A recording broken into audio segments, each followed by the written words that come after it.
Conic section के introduction को study किया है, जिसमें हमने ये स्टडी किया है कि अगर हम किसी भी कोन को डिफरेंट एंगल्स से कट करते हैं तो हमें डिफरेंट शेप्स मिलते हैं। और उसके फर्स्ट शेप सर्कल के बारे में हमने डिटेल में स्टडी किया। आज हमारा टॉपिक है पैराबोला। पैराबोला क्या होता है, पैराबोला किस तरह से हमें मिलता है और पैराबोला के टर्म्स हम किस तरह से देखेंगे, कितने टाइप से हम पैराबोला को बना सकते हैं और पैराबोला का हम इक्वेशन किस तरह से लिखेंगे, ये सारी चीज़ें हम आज की क्लास में डिस्कस करेंगे। तो सबसे पहले हम पुरानी चीज़ें एक बार रिवाइज करते हैं कि पैराबोला हमें किस तरह से मिलता है। तो मैंने आपको बताया था कि किसी भी कोन में इस तरह से एक एंगल हमें अल्फा मिलता है, इस कोन की एक्सिस एंड कोन की जनरेटर लाइन के बीच में। ये एंगल को हमने अल्फा नाम दिया है। अगर किसी भी प्लेन को जिससे हमें इस कोन को कट करना है, इस प्लेन को हम लोग इस तरह से इसमें इंसर्ट करें कि प्लेन की एक्सिस इसकी जनरेटर लाइन के पैरेलल हो, यहाँ पर इस लाइन के पैरेलल हमें इसकी एक्सिस मिलनी चाहिए। अब जब हम इस तरह से प्लेन को इंसर्ट करेंगे तो कोन की एक्सिस एंड प्लेन की एक्सिस के बीच में यहाँ पर जो एंगल बनेगा, अगर हम इसे बीटा नाम दे दें तो ये एंगल इस एंगल के इक्वल होगा, क्योंकि ये दोनों करस्पॉन्डिंग एंगल्स हो जाएंगे उस केस में। तो इस कंडीशन पर हमें मिल जाएगा alpha is equal to beta. और जब ये कंडीशन मिलती है तो हम जब इस तरह से इसे कट करेंगे कोन को, तो उस कंडीशन पर हमें जो शेप मिलेगा उसे हम कहते हैं पैराबोला, और वो शेप हमें कुछ इस तरह से मिलता है। ये इस तरह से हमें पैराबोला एक कोन से मिल गया। अगर हम इसे कट करके देखें तो अगर ये सपोज ये एक कोन है, कोन का हाफ पोर्शन अगर हम इतना पोर्शन देखें तो, और जब हम इस तरह से प्लेन इंसर्ट करके कट करेंगे तो हमें पैराबोला कुछ इस तरह से मिलेगा। ठीक है, और ये हम पिछली क्लास में भी पढ़ चुके हैं। आज हम लोग बेसिक देखते हैं कि अगर हम पैराबोला देखें कि ये यहाँ पर हमें इस शेप में मिल गया, पर हम इसे अगर क्वाड्रेंट्स में बनाएं तो ये हमें किस तरह से मिलेगा। तो उसके लिए हम एक लाइन कंसीडर करते हैं। यहाँ पर किसी भी एक प्लेन में एक लाइन हम बनाते हैं और लाइन से कुछ डिस्टेंस पर एक पॉइंट हम कंसीडर करते हैं। सपोज ये पॉइंट हमें यहाँ पर मिल गया, पॉइंट P, और ये लाइन L हमें मिल रहा है। ये लाइन एंड इस पॉइंट को हम एक पॉइंट पर फिक्स कर देते हैं। तो अगर यहाँ पर इस लाइन को और इस पॉइंट को हम एक पॉइंट पर फिक्स कर दें और ये मान लें कि ये फिक्स है, तो अगर हम इस तरह से डिफरेंट पॉइंट्स लेते जाएं, सपोज हम यहाँ पर एक पॉइंट कंसीडर करते हैं और ये पॉइंट हम इस तरह से लेंगे कि इस पॉइंट का डिस्टेंस इस पॉइंट से जो हमने एक पॉइंट फिक्स किया है पॉइंट P, सपोज ये पॉइंट है F1, तो ये पॉइंट हम इस तरह से ले रहे हैं कि इस फिक्स पॉइंट से इस पॉइंट का डिस्टेंस दैट इज PF1 ये हमें इक्वल मिले इस लाइन से इसका डिस्टेंस के इक्वल। अगर हम इसे नाम दे दें A1, तो ये हमें इक्वल मिलना चाहिए A1 F1 के। इस तरह से हमने एक पॉइंट लिया। इसी तरह हम एक और दूसरा पॉइंट लेते हैं। सपोज हम यहाँ पर एक पॉइंट लेते हैं दैट इज F2, और इस तरह से यहाँ पर भी हमें दूसरा पॉइंट मिल जाएगा A2, और डाउनवर्ड साइड में भी हम डिफरेंट इस तरह से पॉइंट्स लेते जाएंगे। और ये पॉइंट हमें इसी तरह से कंसीडर करना है कि सभी से रिलेटेड डिस्टेंस हमें एक समान मिले। हमें मिलना चाहिए PF2 is equal to A2F2। अगर हम इसे ले लें F3, F4, F5, F6, तो उसी तरह से यहाँ पर हमें डिफरेंट ये यहाँ से ये डिस्टेंस हमें इक्वल मिलना चाहिए। यहाँ से हमें suppose this is A3, this is A4, तो F4 हमें इक्वल मिलना चाहिए PF4 से। इस तरह से हम डिफरेंट पॉइंट्स यहाँ पर कंसीडर करेंगे। ठीक है, तो यहाँ पर हमने क्या किया, एक लाइन लिया जो लाइन फिक्स है और उस लाइन के सामने एक पॉइंट लिया पॉइंट P। ये पॉइंट भी फिक्स है और इससे डिफरेंट डिस्टेंस पर हम डिफरेंट पॉइंट्स लेते जा रहे हैं, और वो पॉइंट हम इस तरह से कंसीडर कर रहे हैं कि इस फिक्स्ड पॉइंट से इसका डिस्टेंस एंड इस फिक्स लाइन से इसका डिस्टेंस एक समान हो। ठीक है, तो इस तरह से हमने बहुत सारे पॉइंट्स ले लिए।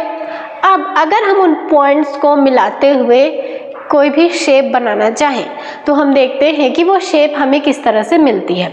तो अगर हम इस पॉइंट्स को मिलाते हुए शेप बनाएंगे तो वो शेप हमें कुछ इस तरह से मिल रही है और ये शेप हमें पैराबोला का मिल रहा है। ठीक है, ये हम देख के ही बता सकते हैं कि ये पैराबोला है।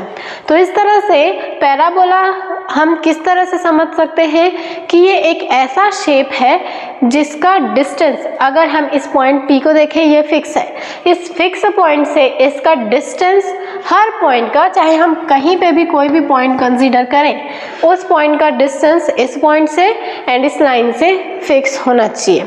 अभी हमने लाइन यहाँ पर लिया है और डिफरेंट पॉइंट्स इधर बनाए हैं। हम चाहें तो लाइन यहाँ पर लेके डिफरेंट पॉइंट्स इस तरह से भी ले सकते हैं, दोनों कंडीशन अपडेट है। ठीक है, तो इस तरह से हम पैराबोला को डिफाइन कर सकते हैं। Parabola is a set of all points in the plane that are equidistant from a point in the plane and also it is equidistant from a fixed line in the plane। इसे हम लिखते हैं, तो parabola का definition हम लिख सकते हैं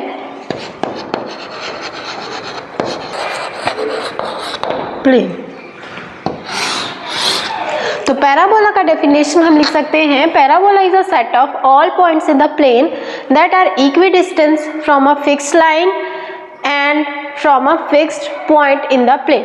किसी भी प्लेन में एक फिक्स लाइन से और इस फिक्स पॉइंट से इसके डिफरेंट पॉइंट्स का डिस्टेंस एक समान हमें मिलता है। तो इस तरह के शेप को हम कहते हैं पैराबोला। तो ये आपको समझ में आ गया होगा कि पैराबोला हमें किस तरह से मिलता है। अब पैराबोला में हमने डिफरेंट पॉइंट्स लिए हैं, यहाँ पर एक फिक्स पॉइंट लिया है और यहाँ पर एक फिक्स लाइन लिया है। इन डिफरेंट पॉइंट्स को, लाइन को हम क्या कहते हैं ये देखते हैं। तो यहाँ पर जो हमने एक फिक्स पॉइंट लिया है जिससे हम डिस्टेंस देख रहे हैं, इस पॉइंट को हम कहते हैं फोकस ऑफ पैराबोला। ठीक है, इसे याद कर लीजिएगा, इस पॉइंट को हम कहेंगे फोकस। और ये जो लाइन है यहाँ पर हमें मिल रही है, जो लाइन को हमने फिक्स किया है, इस लाइन को कहते हैं डायरेक्ट्रिक्स। इसे हम डायरेक्ट्रिक्स इसलिए कह रहे हैं क्योंकि इसी लाइन का यूज़ करके हमने इस पैराबोला को शेप दिया है। ठीक है, उसके बाद यहाँ पर इस पॉइंट को अगर हम यहाँ से एक लाइन खींचे, फिक्स लाइन, जो इसके सेंटर से, अगर हम जो इसके मिडिल से होकर जाए, जैसे हम XY कोऑर्डिनेट बनाते हैं, उसी तरह अगर हम यहाँ पर एक सीधी लाइन खींचे जो इसके यहाँ से सिरे से होकर जाए, इस लाइन को हम कहते हैं एक्सिस ऑफ पैराबोला। और पैराबोला का एक्सिस पैराबोला को जिस लाइन पर टच करता है, यहाँ पर इस पॉइंट को हम लोग कहते हैं वर्टेक्स ऑफ पैराबोला। ठीक है, तो ये 4 नेम्स हमें याद रखते हैं, directrix, focus, vertex and axis. इन्हीं वर्ड्स को हम बार बार यूज़ करेंगे और इनसे हम डिफरेंट टाइप्स के पैराबोला बनाएंगे और उससे रिलेटेड क्वेश्चंस को सॉल्व करेंगे। ठीक है, तो पैराबोला हमें समझ में आ गया कि ये किस तरह से बनता है। अब पैराबोला भी हम कई तरह से बनाते हैं। अभी हमने देखा कि पैराबोला का मुंह इस साइड से खुला हुआ है और हमने इसे बनाया है। हम चाहें तो पैराबोला को इस डायरेक्शन में बना सकते हैं, अगर हम चाहें तो इसे इस तरह से अपवर्ड बना सकते हैं, अगर हम चाहें तो इस तरह से डाउनवर्ड बना सकते हैं। ये सभी पैराबोला के ही डिफरेंट टाइप्स हैं। तो इन्हीं बेसिस पे हम पैराबोला को 4 टाइप से स्टडी करेंगे। There are 4 types of parabola on the basis of its construction. और पैराबोला 4 टाइप्स के हमें मिलते हैं, right handed parabola, left handed parabola, upward parabola and downward parabola. जिस पैराबोला का मुंह हमें इस तरह से राइट हैंड साइड में दिखता है उसे हम कहेंगे राइट हैंडेड पैराबोला, इसे हम कहेंगे लेफ्ट हैंडेड पैराबोला, इसे हम कहेंगे अपवर्ड पैराबोला एंड इसे हम कहेंगे डाउनवर्ड पैराबोला। ठीक है, तो इन पैराबोलास को हम स्टडी करते हैं और जब भी हम कोई भी पैराबोला बनाएंगे तो उसके साथ हमें एक डायरेक्ट्रिक्स मिलती है और इस तरह से हम इसे लेते हैं कि इसके वर्टेक्स से ये वाला लेंथ इस लेंथ के इक्वल होता है, ये कैसे इक्वल होता है ये तो हम पढ़ चुके हैं। जिस तरह से ये पॉइंट हमने लिया और ये लेंथ लिया, दोनों इक्वल थे, उसी तरह से जब हम पैराबोला बनाएंगे तो यहाँ पर अगर ये पैराबोला का फोकस है P, तो ये डिस्टेंस जितना भी होगा उतना ही डिस्टेंस हमें यहाँ से यहाँ तक का मिलता है।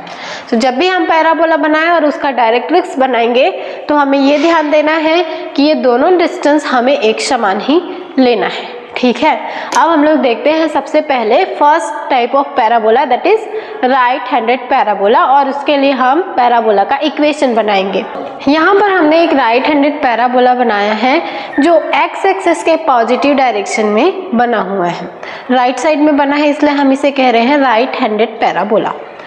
अब पैराबोला जब हम स्टडी करते हैं तो पैराबोला भी हम कई टाइप से स्टडी करते हैं, जैसे कि मैंने अभी 4 टाइप्स बताए कि इसके कंस्ट्रक्शन जिस साइड पे हम करेंगे, अपवर्ड करेंगे, डाउनवर्ड करेंगे, उसके बेसिस पर हम 4 टाइप से स्टडी करते हैं। अब जिस साइड भी हम पैराबोला बनाएंगे, अगर हम राइट हैंड साइड बनाएं, लेफ्ट साइड बनाएं, अपवर्ड में बनाएं या डाउनवर्ड में बनाएं, हम 2 टाइप से पैराबोला बना सकते हैं। फर्स्ट टाइप तो यहाँ पर जैसे मैंने बनाया है वैसा बना सकते हैं, जहाँ पे इसका ये वर्टेक्स इसके ओरिजिन पे हो, जो हम यहाँ पर एक्सिस बनाते हैं, X axis and Y axis, उसके ओरिजिन पर से जब इसका वर्टेक्स टच हो तो ये हम एक टाइप का पैराबोला स्टडी करते हैं। सेकंड टाइप का हम लोग स्टडी करते हैं जब अगर ये एक्सिस है तो पैराबोला का वर्टेक्स यहाँ से कुछ डिस्टेंस पर होता है। तो ये 2 टाइप हम राइट हैंडेड में स्टडी करेंगे, पर हमारे एनसीईआरटी सिलेबस में केवल उस टाइप के पैराबोला है जिसका वर्टेक्स ओरिजिन पे हो, तो केवल हम अभी इसी टाइप के पैराबोला का स्टडी करेंगे। बाद में जब हम हायर क्लासेस में जाएंगे तब हम इस टाइप के पैराबोला स्टडी करेंगे जिसका वर्टेक्स ओरिजिन से कुछ डिस्टेंस पर है।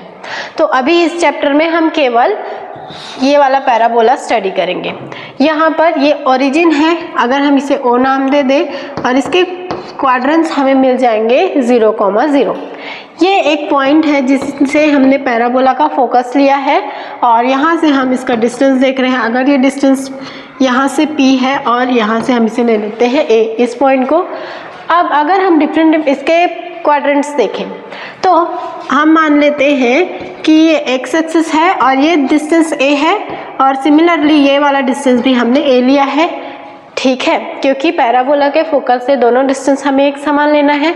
अब अगर ये डिस्टेंस A है तो F पॉइंट का अगर हम क्वाड्रेंट्स लेंगे तो F पॉइंट का क्वाड्रेंट्स हमें मिल जाएगा A,0। 0 हम इसलिए ले रहे हैं क्योंकि ये x एक्सिस है और x एक्सिस में y की वैल्यू 0 होती है। सिमिलरली अगर हम इस लाइन को देखें तो ये लाइन एक सीधी लाइन है और ये डिस्टेंस है A। अब अगर हम इस पॉइंट को देखें और इसके क्वाड्रेंट्स लिखें तो इसका क्वाड्रेंट हमें मिल जाएगा -A,0। माइनस इसलिए ले रहे हैं क्योंकि ये एक्स एक्सिस का नेगेटिव डायरेक्शन है, इसलिए हमें यहाँ पर A की वैल्यू नेगेटिव मिल रही है, ये क्योंकि एक्स एक्सिस की वैल्यू है। अब अगर हम इस लाइन को देखें, लाइन L को, तो इसके हर पॉइंट को अगर हम स्टडी करें तो इसके हर पॉइंट पर y की वैल्यू चेंज हो रही है। अगर हम यहाँ पर देखें तो y की वैल्यू पॉजिटिव है, यहाँ पर देखें तो y की वैल्यू 0 है, इस साइड पे देखें तो y की वैल्यू नेगेटिव है। मतलब हर पॉइंट पर y की वैल्यू चेंज हो रही है। इस लाइन में x की वैल्यू हर पॉइंट पर एक समान है। यहाँ पर भी x की वैल्यू हमें -a मिलेगी, अगर हम यहाँ पर ले तो भी -a मिलेगी। यहाँ देखें, अगर हम ऐसे लेते हुए इन्फिनिटी तक चले जाएं तो हमें x की वैल्यू -a ही मिलेगी। और हमने स्टडी किया है कि जब किसी भी लाइन में इस तरह से, हमने स्ट्रेट लाइन में स्टडी किया है, जब किसी लाइन में इस तरह की प्रॉपर्टी हमें मिलती है तो हम उस प्रॉपर्टी को उस लाइन का इक्वेशन बना देते हैं। तो उस तरह से जब हम इस लाइन का इक्वेशन लिखेंगे, इक्वेशन ऑफ लाइन L, तो इस लाइन का इक्वेशन हमें मिल जाएगा x = -a, क्योंकि इसके हर पॉइंट पर x की वैल्यू हमें -a मिल रही है। और इस बात को हमें याद रखना है कि जब हम राइट हैंडेड पैराबोला बनाएंगे तो उसके डायरेक्ट्रिक्स का इक्वेशन हमें क्या मिल जाएगा, x = -a। डायरेक्ट्रिक्स इसलिए कह रहे हैं क्योंकि इस लाइन को हमने डायरेक्ट्रिक्स का नाम दिया है। ओके, तो ये समझ में आ गया होगा कि इसे हमने x is equal to -a क्यों लिया। अब हम आगे बढ़ते हैं पैराबोला की इक्वेशन की ओर। तो हम इस पॉइंट का क्वाड्रेंट हमें मिल गया, इस पॉइंट का क्वाड्रेंट हमें मिल गया। हम इस पॉइंट का एक क्वाड्रेंट मान लेते हैं x, y। मतलब इस पॉइंट पर जो पैराबोला में एक पॉइंट है P, जिस पर हमने उसके क्वाड्रेंट्स की वैल्यू ले ली x, y। और सिमिलरली इस पॉइंट पर हम लोग देखें तो इस पॉइंट पर x की वैल्यू -a है और y की वैल्यू हम कंसीडर कर लेते हैं y। ठीक है, अब हमें इसका इक्वेशन फाइंड करना है। तो इस पैराबोला से हम एक चीज लिख सकते हैं, PF is equal to PA। ऐसा मैं इसलिए लिख रही हूँ क्योंकि पैराबोला के डेफिनेशन में हमने लिखा है कि इस फिक्स लाइन से इसका डिस्टेंस एंड फिक्स पॉइंट से इसका डिस्टेंस एक समान होता है। तो उसी प्रॉपर्टी को हमने यूज किया, ये दोनों डिस्टेंस एक समान है। अब हम दोनों डिस्टेंस को फाइंड करते हैं। तो डिस्टेंस का फॉर्म हम यूज करेंगे, दैट इज √ओवर x2 minus x1 whole square plus y2 minus y1 whole square. ये हम लोग लेते हैं। अब हम वैल्यूज लेते हैं। तो अगर हम PF को देखें तो उसके लिए हम इस पॉइंट को ले लेते हैं x2 y2, इस पॉइंट को ले लेते हैं x1 y1। तो यहाँ पर ये डिस्टेंस हमें मिल जाएगा x minus a whole square plus y minus 0 whole square. अगर सॉल्व करेंगे तो ये हमें मिल जाएगा √x minus a whole square plus y square. ये हमें मिल गया PF की वैल्यू। अब हम फाइंड करते हैं PA। तो जब हम PA फाइंड करेंगे तो सिमिलरली इस कंडीशन पर ये x2 y2 है, हम इसे ले लेते हैं x1 y1।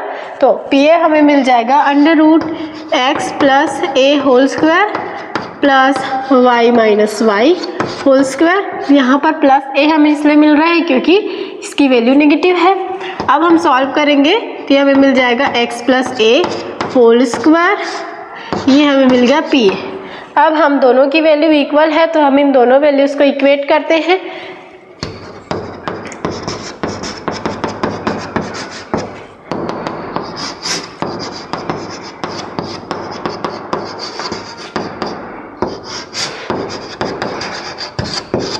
ये टर्म्स हमें मिल जाएंगे। अब यहाँ से दोनों साइड का अगर हम स्क्वायर कर दें बोथ साइड तो √ओवर कैंसिल हो जाएगा और इसे हम x माइनस a के टर्म्स में तोड़ते हैं तो हमें मिल जाएगा x square plus a square minus 2ax plus y square is equal to x square plus a square plus 2ax। ये टर्म हमें मिल जाएगा। दोनों साइड से ये टर्म्स कैंसिल हो जाएंगे, x square plus a square, और यहाँ पर हमें मिल जाएगा -2ax plus y square is equal to 2ax। ये टर्म मिल जाएगा। 2ax को हम इस साइड ट्रांसफ़र करेंगे तो वहाँ पे वो ऐड हो जाएगा और हमें मिल जाएगा 4ax।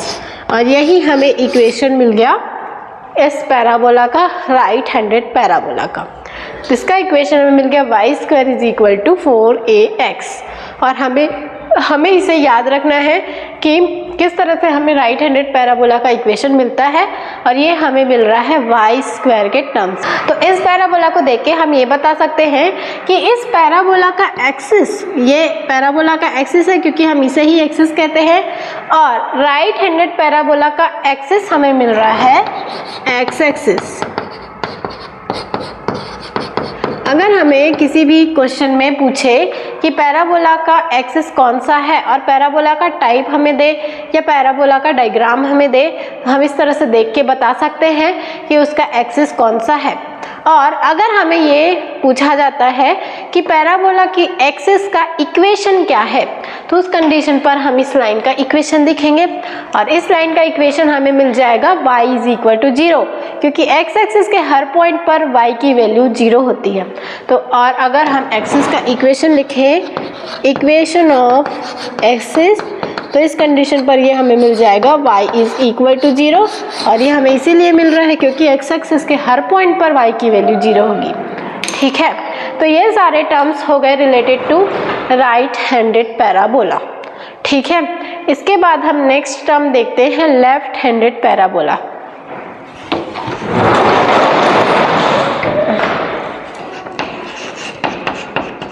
ये हमें मिल रहा है लेफ्ट हैंडेड पैराबोला, जो हमें वाई एक्स एक्सिस के नेगेटिव डायरेक्शन में मिल रहा है, या हम कहें कि ये हमें लेफ्ट साइड पे मिल रहा है। अब इसके लिए हम यहाँ पर लेते हैं कि ये इसका फोकस है F, जो यहाँ से A डिस्टेंस पर है। ये दोनों डिस्टेंस हमें A मिल रहे हैं।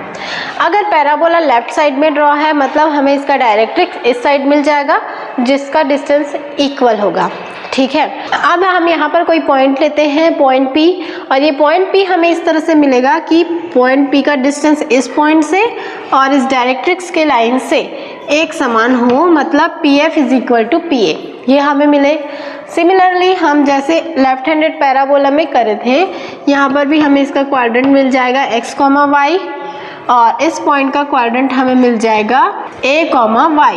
a हमें इसलिए मिल रहा है क्योंकि ये ओरिजिन वाला लाइन है, यहाँ पे हमें ओरिजिन मिल रहा है, और ये x एक्सिस का पॉजिटिव डायरेक्शन है। x एक्सिस का पॉजिटिव डायरेक्शन है, मतलब इसके हर पॉइंट पर हमें x की वैल्यू a ही मिलेगी, y की वैल्यू चेंज होगी, लेकिन x की वैल्यू फिक्स है। तो उस तरह से अगर हम इस लाइन का इक्वेशन लिखें तो इसका इक्वेशन हमें मिल जाएगा x is equal to a। जैसे हमें वहाँ पर x is equal to minus of a मिला था, हमें यहाँ पर मिल गया x is equal to a। और ये हमें याद रखना है, लेफ्ट हैंडेड पैराबोला में हमें डायरेक्ट्रिक्स का इक्वेशन मिल गया x is equal to a, और इस पॉइंट का फोकस का कोऑर्डिनेट हमें मिल जाएगा -a, 0।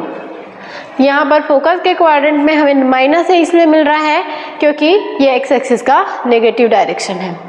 ठीक है, तो ये सारे टर्म्स समझ में आ गए होंगे। अब अगर हमें इसका इक्वेशन बनाना है तो उसके लिए हमें कंडीशन मिल जाएगी PF is equal to PA, और हमें ये दोनों डिस्टेंस फाइंड करने हैं और उनकी वैल्यू को यहाँ पर पुट करना है।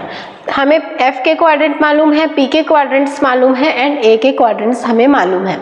तो इस तरह से जब हम यहाँ पे वैल्यूज पुट करेंगे, जैसे हमने यहाँ पर किया है, इस तरह से डिस्टेंस का फॉर्म यूज़ करेंगे और वैल्यू पुट करेंगे, तो यहाँ पर इसका इक्वेशन हमें मिल जाएगा y² is equal to -4ax। ये हमें इक्वेशन मिल रहा है लेफ्ट हैंडेड पैराबोला का, और ये इक्वेशन हमें याद रखना है, लेफ्ट हैंडेड पैराबोला का इक्वेशन। अब अगर हम इस पैराबोला का एक्सिस देखें तो ये हमें पैराबोला का एक्सिस मिल रहा है और ये एक्सिस है एक्स एक्सिस, मतलब लेफ्ट हैंडेड पैराबोला का एक्सिस हमें मिल रहा है एक्स एक्सिस, ये भी हमें याद रखना है। और सिमिलरली अगर हम इक्वेशन बनाएं इसके एक्सिस का तो हमें सेम टर्म्स मिल जाएगा y इज इक्वल टू 0, क्योंकि x एक्सिस के हर पॉइंट पर y की वैल्यू हमें 0 मिलती है। तो ये सारे टर्म्स समझ में आ गए होंगे कि लेफ्ट हैंडेड पैराबोला किस तरह से हमें मिलता है और उसका इक्वेशन हमें क्या मिलता है। इसके बाद हम पैराबोला का थर्ड टाइप देखते हैं, दैट इज अपवर्ड पैराबोला। तो अपवर्ड पैराबोला हमें इस तरह से अपर डायरेक्शन में मिलेगा, मतलब हम इसे कह सकते हैं कि ये हमें y एक्सिस के पॉजिटिव डायरेक्शन में मिलेगा। अगर हमें ये पैराबोला यहाँ पर मिल रहा है तो उसका जो डायरेक्ट्रिक्स है वो यहाँ पर फोकस का जो डिस्टेंस है उसके डिस्टेंस के इक्वल डिस्टेंस में हमें डाउनवर्ड साइड में मिल जाएगा। तो अगर हम मान लें कि ये डिस्टेंस a है तो ये वाला डिस्टेंस भी हमें मिल जाएगा a। ठीक है, और ये पैराबोला का हमने फोकस लिया है, इस पैराबोला का वर्टेक्स भी ओरिजिन को टच कर रहा है, मतलब ओरिजिन को कोइंसाइड कर रहा है। अब ये पैराबोला का फोकस है, पैराबोला के किसी पॉइंट पर हम एक पॉइंट इस तरह से लेते हैं कि फोकस से उस पॉइंट का डिस्टेंस एंड इस डायरेक्ट्रिक्स से उस पॉइंट का डिस्टेंस एक समान हो। तो अगर हम कोई पॉइंट लें, सपोज ये पॉइंट हमें मिल रहा है, तो ये पैराबोला का यहाँ से यहाँ तक का डिस्टेंस हमें एक समान मिलेगा। अब जब हम इस पैराबोला को बनाते हैं तो ये उसका फोकस है, इसके क्वाड्रेंट्स हमें मिल जाएंगे 0, a। अब यहाँ पर हमें 0 इसलिए मिल रहा है क्योंकि ये y एक्सिस है और y एक्सिस में x की वैल्यू हर पॉइंट पर 0 मिलती है, और एक x की वैल्यू हमें 0 मिल गई और y की वैल्यू हमें मिल रही है a। सिमिलरली इस पॉइंट का हम कोऑर्डिनेट ले लेते हैं x, y, और ये पॉइंट है a। इसके क्वाड्रेंट अगर हमें लेने हैं तो ये इसके क्वाड्रेंट हमें मिल जाएंगे x, -a। अब हम हमने इसे -a क्यों लिया, क्योंकि ये y एक्सिस का नेगेटिव डायरेक्शन, यहाँ पर हमें नेगेटिव्स में वैल्यू मिलती है और इस पॉइंट की वैल्यू है -a, क्योंकि ये डिस्टेंस है a के इक्वल। तो अगर ये -a है तो ये इस लाइन पे, जो लाइन L हमें मिल रहा है, इस लाइन पे x की वैल्यू वेरिएबल है, पर इसके हर पॉइंट पर y की वैल्यू -a के इक्वल ही है। तो इस तरह से इस पॉइंट का क्वाड्रेंट हमें मिल जाएगा x, -a। और अगर हम डायरेक्ट्रिक्स लाइन का इक्वेशन लिखें, इक्वेशन ऑफ लाइन L, तो इसका इक्वेशन हमें मिल जाएगा y = -a। ठीक है, क्योंकि इसके हर पॉइंट पर y की वैल्यू -a है। अब इस पैराबोला का जब हम इक्वेशन बनाएंगे तो इस पैराबोला के लिए हमें मिल रहा है PF = PA, और हम ये डिस्टेंस फाइंड करेंगे, इनकी वैल्यू पुट करते हैं। तो ये हमें मिल जाएगा √x - x² + y + a² = √x - 0² + y - a²। ये टर्म हमें मिल रहे हैं। जब हम इसे सॉल्व करेंगे तो ये हमें मिल जाएगा y² + a² + 2ay = x² + y² + a² - 2ay। ये टर्म कैंसिल हो जाएंगे, y² + a², और यहाँ से भी ये टर्म, और जब हम इसकी वैल्यू फाइंड करेंगे तो ये हमें मिल जाएगा x² = 4ay, और ये वैल्यू x² ये वैल्यू हमें मिल रही है इक्वेशन पैराबोला की, अपवर्ड पैराबोला की। ठीक है, तो अपवर्ड पैराबोला का हाँ इक्वेशन हमें मिल रहा है x² = 4ay, मतलब ये हमें x² के टर्म में मिल रहा है। और इस पैराबोला का एक्सिस ये हमें मिल रहा है, और ये एक्सिस है y एक्सिस, मतलब इस पैराबोला का एक्सिस हमें मिल जाएगा y एक्सिस। ये भी हमें याद रखनी है। और अगर हम एक एक्सिस का एक इक्वेशन लिखें तो इसका इक्वेशन हमें मिल जाएगा x = 0, क्योंकि y एक्सिस के हर पॉइंट पर हमें x की वैल्यू 0 मिलती है। ठीक है, तो ये सारे टर्म्स हो गए अपवर्ड पैराबोला से रिलेटेड। इसके बाद हम फोर्थ टाइप देखते हैं, दैट इज डाउनवर्ड पैराबोला। यहाँ पर हमने डाउनवर्ड पैराबोला बनाया है जो y एक्सिस के नेगेटिव डायरेक्शन में है, या हम कहें डाउनवर्ड साइड में ड्रॉ किया गया है। ये इसका डायरेक्ट्रिक्स है लाइन L। अगर पैराबोला डाउनवर्ड है मतलब उसका डायरेक्ट्रिक्स हमें मिल जाएगा y एक्सिस की पॉजिटिव डायरेक्शन में। ये दोनों इस तरह से हैं कि इसके फोकस से ये वाला डिस्टेंस ओरिजिन तक का और ओरिजिन से लाइन L तक का डिस्टेंस एक समान हो। अगर हम इसके क्वाड्रेंट्स लिखें तो point F that is focus के क्वाड्रेंट्स हमें मिल जाएंगे 0, -a। -a हम इसलिए ले रहे हैं क्योंकि ये y एक्सिस का नेगेटिव डायरेक्शन है, और 0 हमने x की वैल्यू इसलिए ली है क्योंकि y एक्सिस पर x की वैल्यू हमें 0 मिलती है। अब अगर हम यहाँ पर एक पॉइंट लेते हैं, पॉइंट P, और इस पॉइंट को हम इस तरह से लेते हैं कि पॉइंट F से इसकी दूरी और लाइन L से इसका डिस्टेंस एक समान हो, तो उसके लिए हम यहाँ से इस लाइन का डिस्टेंस बनाएंगे। तो ये डिस्टेंस हमें एक समान मिलेगा। अगर हम इस पॉइंट को A नाम दे दें तो हमें मिल जाएगा PF = PA। ठीक है, अब इस लाइन का हमें इक्वेशन बनाना है डायरेक्ट्रिक्स का। तो डायरेक्ट्रिक्स का अगर हम इक्वेशन लिखें तो हमें मिल रहा है ये डिस्टेंस है A, मतलब इस पॉइंट की वैल्यू हो जाएगी A। अगर इस पॉइंट की वैल्यू A है मतलब इस पॉइंट की वैल्यू भी A होगी, यहाँ पे भी A होगी, यहाँ पे भी A होगी। हर पॉइंट पर y की वैल्यू हमें A मिलेगी। तो इस तरह से डायरेक्ट्रिक्स का इक्वेशन हमें मिल जाएगा y = A। ठीक है, अगर हम इसका एक्सिस देखें तो इसका एक्सिस हमें मिल रहा है y एक्सिस। तो अगर ये y एक्सिस है मतलब इक्वेशन हमें मिल जाएगा एक्सिस का x = 0, क्योंकि y एक्सिस में x की वैल्यू हमें 0 मिलती है। तो ये तीन टर्म्स हमें मिल गए। अब हमें फाइंड करना है कि इस पैराबोला का इक्वेशन हमें क्या मिलेगा। तो इसी तरह से हम इस डिस्टेंस को फाइंड करेंगे, और जब हम सॉल्व करेंगे तो इस पैराबोला का इक्वेशन हमें मिल जाएगा x² = -4ay। ये हमें इक्वेशन मिल गया डाउनवर्ड पैराबोला का। तो इस तरह से हमें 4 पैराबोलास और उनके इक्वेशंस हमें मिल गए। अब हम अगर हम इन सभी का इक्वेशन एनालाइज करें तो हमें राइट हैंड पैराबोला का इक्वेशन मिल रहा है y² = 4ax। मतलब इसको हम लोग देख के ये बता सकते हैं कि अगर इस पैराबोला का इक्वेशन एक्सिस x एक्सिस है, मतलब हमें इक्वेशन इस साइड पे x के टर्म में मिलेगा, और अगर ये इसका पॉजिटिव डायरेक्शन है x एक्सिस का, मतलब ये इक्वेशन हमें यहाँ पे पॉजिटिव मिल रहा है।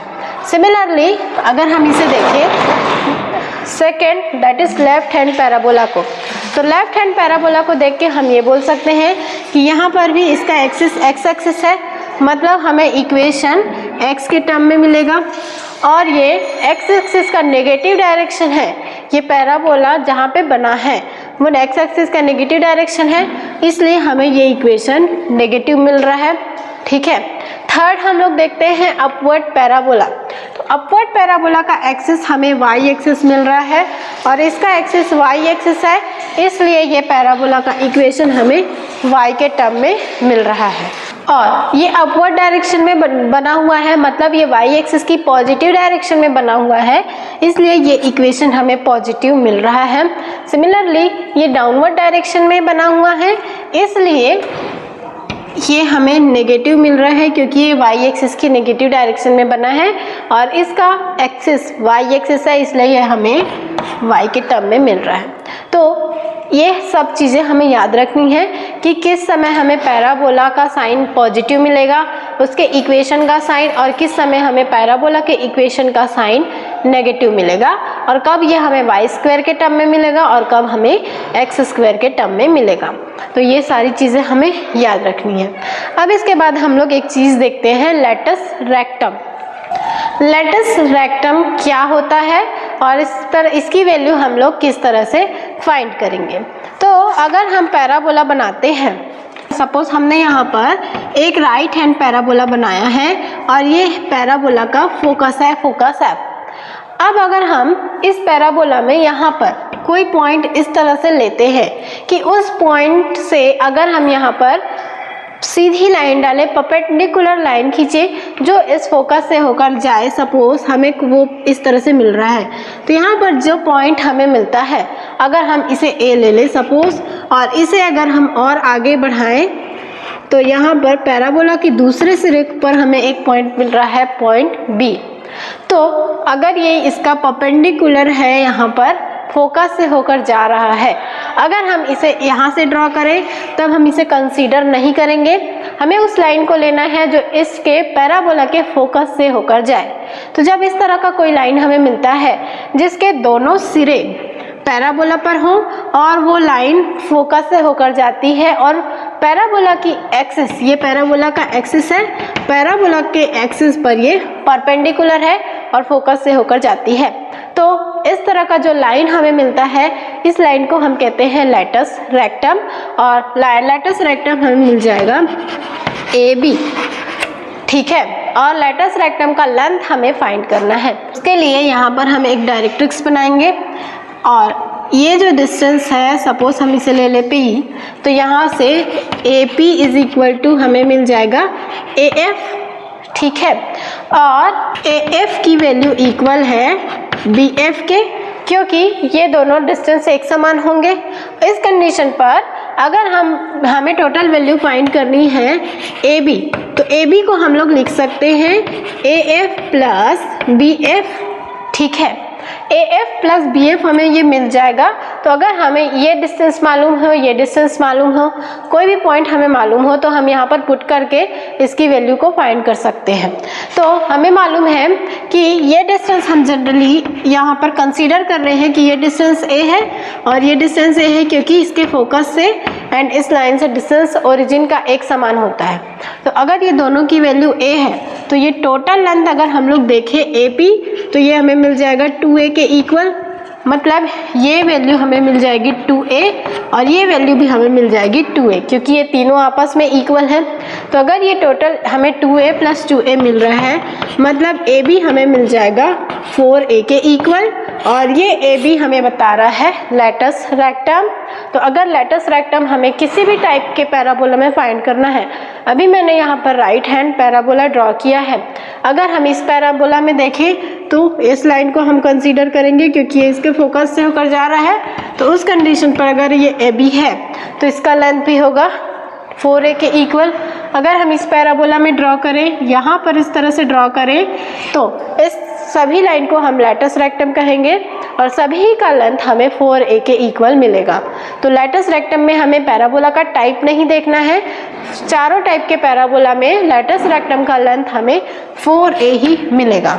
ठीक है, तो लैटिस रेक्टम का अगर हम डेफिनेशन देखें तो ये हमें मिल जाएगा, lattice rectum of parabola is line segment perpendicular to the axis of parabola which passes through the focus of parabola। इसे हम लिखते हैं, तो लैटिस रेक्टम का डेफिनेशन हम लिख सकते हैं, latus rectum is the perpendicular, latus rectum is the line perpendicular to the axis of parabola through the focus and whose end point lie on both ends of parabola। ये एक ऐसी line है जिसके दोनों एंड्स पैराबोला पर हो और जो फोकस से पास होती हो और एक्सिस पर परपेंडिकुलर हो। ये तीनों प्रॉपर्टी जिस लाइन पर होगी उसे हम पैराबोला का लैटिस रेक्टम कहेंगे और लैटिस रेक्टम का लेंथ हमें मिल जाएगा 4A। तो ये भी हमें याद रखना है। ठीक है, तो आज हमने पैराबोला से रिलेटेड सारे टर्म्स स्टडी किए, पैराबोला का डेफिनेशन देखा, पैराबोला किस तरह से हमें मिलता है ये स्टडी किया, पैराबोला हम कितने टाइप से बना सकते हैं और उनके इक्वेशन हम किस तरह से दे सकते हैं, हमने ये स्टडी किया। और लास्टली हमने ये स्टडी किया लैटिस रेक्टम क्या होता है। तो नेक्स्ट क्लास में हम पैराबोला से रिलेटेड सारे क्वेश्चंस सॉल्व करेंगे, उससे रिलेटेड एनसीईआरटी की एक्सरसाइज सॉल्व करेंगे और उसके बाद हम देखेंगे कि जो नेक्स्ट शेप हमें मिलता है दैट इज एलिप्स, वो क्या होता है और वो उसका इक्वेशन हमें किस तरह से मिलेगा।